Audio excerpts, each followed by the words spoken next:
Banyak di antara mereka, terutama customer-customer saya yang mengalami kendala pada saat penguploadan dataset. Biasanya mereka mengalami kendala pas saat awal mereka menjalankan aplikasinya. Kalau kedua, ketiga, keempat, mereka udah tahu seperti apa caranya untuk pembentukan datasetnya, itu tidak ada masalah. Biasanya pas pertama awal ini. Jadi video ini ya, tujuan video ini saya buat adalah untuk memberikan edukasi kepada customer saya ya, terutama untuk bagaimana caranya mereka itu bisa membentuk sebuah dataset yang baik. Jadi dataset itu sebuah data yang dibutuhkan untuk diproses atau dikalkulasi dalam data mining. Saya akan langsung aja mencontohkan bagaimana sih caranya membuatnya agar tidak error. Saya mempunyai 5 algoritma. Yang pertama naive Bayes, C45, K-means, KNN, dan a priori. Yang pertama akan saya bahas adalah naive Bayes dan C45. Kebetulan dua ini memiliki karakteristik dataset yang sama. Saya akan langsung menuju ke Excel ya. Kalian bisa buka aja Excel.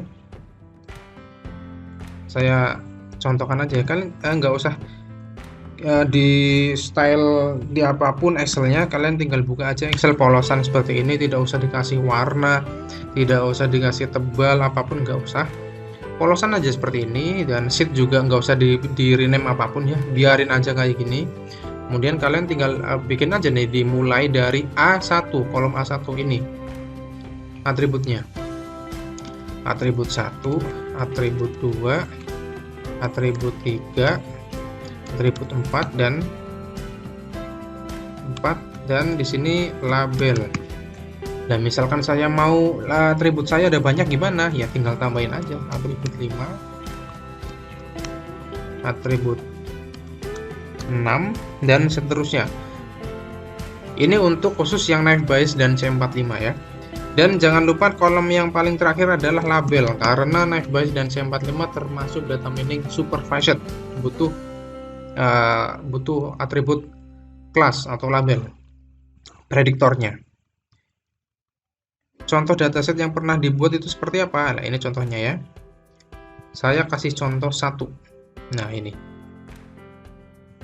polosan Excelnya, nggak usah dikasih warna, nggak usah dikasih apapun.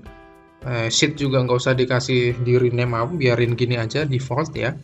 Kemudian yang A1 ini ya, kolom A1 ini adalah kolomnya atribut 1, atribut 2, atribut 3, atribut 4, dan ini label. Kebetulan saya ini ada 4 atribut aja dan label.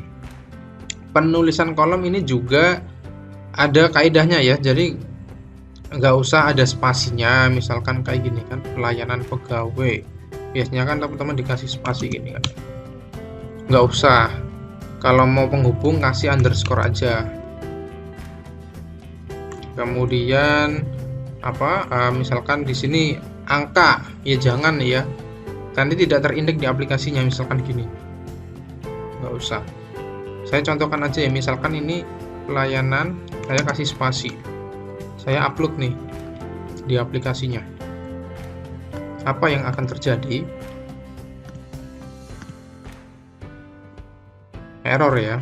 Nah, biasanya tuh sering banget pas diupload, mas datasetnya error gini. Ya, biasanya belum standar datasetnya ya, harus distandarkan lagi. Saya balikan dulu ini. Jadi gitu ya caranya. Cara membuatnya itu seperti itu. Kemudian setelah ini jadi, isinya apa? Ya. Jadi untuk khusus C45 dan naive Bayes ya, itu membutuhkan sebuah data bukan numerik, melainkan categorical. Categorical itu misalkan kategori ya, kategori bisa rendah, sedang, tinggi, atau mungkin sedikit, sedang, banyak, seperti itu. Dan untuk data saya misalkan numerik, misalkan nih numerik 20, 10, 70, 80, 90, 60. Gimana caranya biar ini bisa jadi kategorikal? Nah, kalian ya bisa buat sebuah kriteria. Kriterianya adalah misalkan data yang kurang dari 40 dia rendah, terus data yang kurang dari 70 dan data ini lebih dari 40 dia sedang, kemudian data ini yang lebih dari 70 dia tinggi. Bisa juga kalian buat seperti ini, misalkan datanya kalian itu numerik, bisa misalkan 30 ini berarti rendah gitu ya, rendah, kemudian 10 ya rendah, 70 ya dia tinggi, sedang deh, sedang, 90 tinggi, ini sedang, seperti itu ya, bisa juga seperti ini. Kemudian ini juga atribut-atribut yang lain juga sama, sampai label pun biasanya sama. Misalkan label kan paling positif atau negatif, tidak mungkin label ini berupa angka, itu nggak mungkin ya untuk C45 dan knife bias. Jadi caranya seperti itu ya. Misalkan nih saya kopas aja nih, positif, negatif.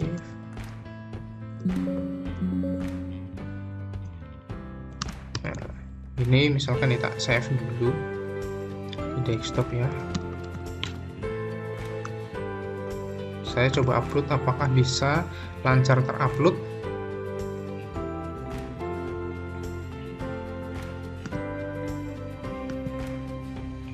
Nah, jawabannya bisa ya, langsung lancar ya.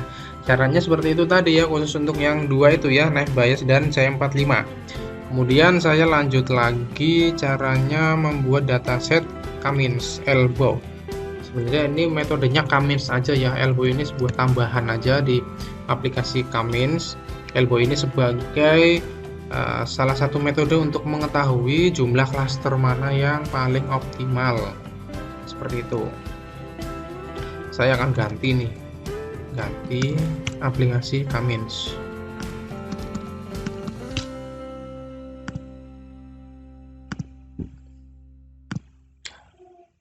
Cummins Elbow. Ini contoh datasetnya seperti ini ya. Tak lihatkan.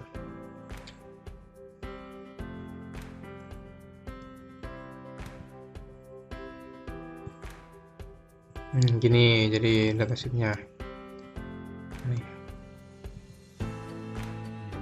Nah, gini. Jadi untuk Cummins Elbow ini datasetnya tuh seperti ini. Ini tak hapus ya. Sama juga mulainya dari A1 dan nama kolom tidak memakai spasi ya. Kalau mau pakai spasi diganti underscore dan kemudian semua huruf menggunakan huruf kecil. Tidak menggunakan angka, tapi menggunakan huruf.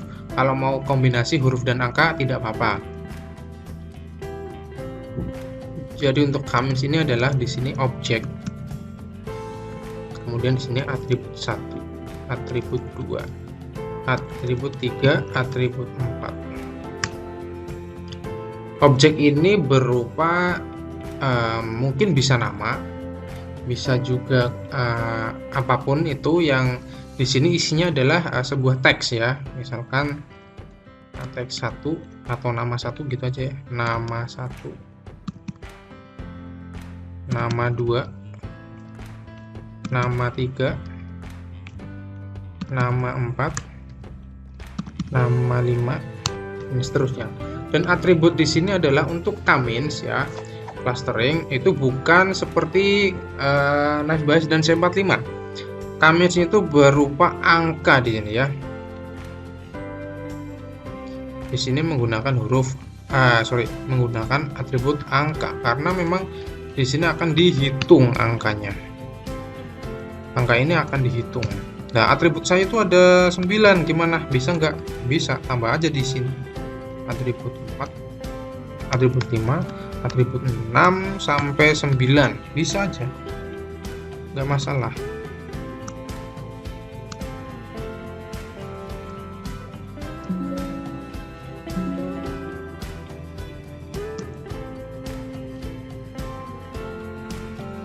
Nah, jadi untuk K-means itu cara membentuk datasetnya seperti ini ya.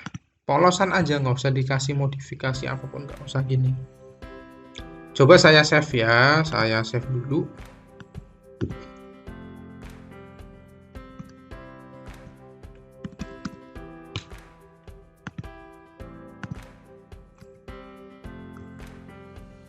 Kemudian saya coba upload datasetnya. Sampel Kamin. Langsung terbaca sempurna ya. Gini. Caranya seperti itu tadi. Nggak usah ribet-ribet, langsung aja buka Excel-nya, isi kolomnya nggak usah dimacem-macemin. Yang penting seperti ini ya. Kalau Kamin ini hanya objek dan atribut 1, atribut 2, atribut 3, atribut 4 sampai seterusnya. Untuk objek ini datanya adalah data teks ya, dan yang lainnya adalah data-data numerik. Itu untuk aplikasi K-means. Kemudian lanjut untuk aplikasi KNN. Saya langsung pindah ke aplikasi KNN.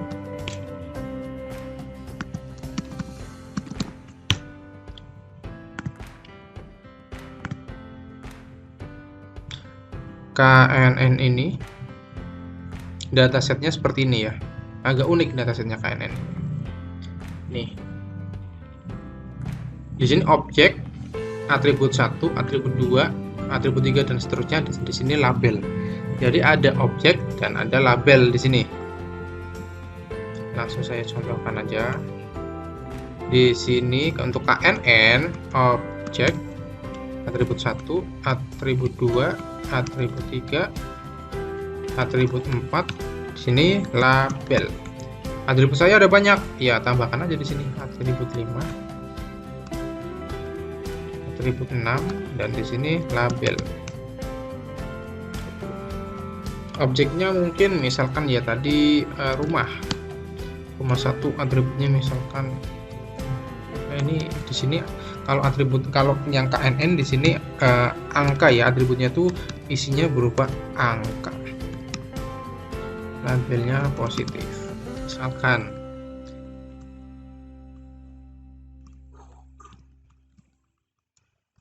misalkan seperti ini ya. Ya ini untuk KNN. Jadi objek, atribut, atribut, atribut, atribut, atribut, atribut, dan sini label. Saya akan simpan.